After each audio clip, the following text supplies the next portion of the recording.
కల్పితమైన పాత్ర కాదు మన దేవుడు, యథార్థమైన వాడు మన దేవుడు.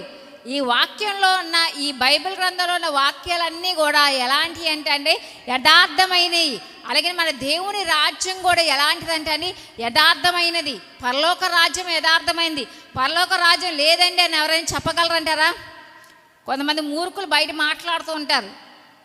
ఇప్పుడు నోహు దినాల్లో కూడా అంతే కదండి. రక్షణ తీసుకోండి తీసుకోండి తీసుకోండి అంటే నిర్లక్ష్యపరిచారు, అందరు ఇదేయారు. తర్వాత ఏమైందంటే అండి, దేవుడు మరి ప్రచండ వర్షం పంపించగానే దేవుని నమ్మిన 8 మంది ఓడలో చక్కగా ఉన్నారు. ఆ తర్వాత తక్కువ వాళ్ళందరూ కూడా ఏమైపోయారంటే అండి శిక్ష పాలయ్యారు. అవునా కాదా? చనిపోయారు, అందరూ కూడా శిక్షించబడ్డారు. అంతే ఇక్కడ చూసుకుంటే మన దేవుడు యథార్థవంతుడు, ఆయన ఉత్తమమైన వాడు, ఆయన పరలోక రాజ్యం ఉంది. ఈ బైబిల్ గ్రంథంలో వాక్యాలన్నీ కూడా యథార్థమైనవి అని దేవుడు మాట్లాడుతున్నారు.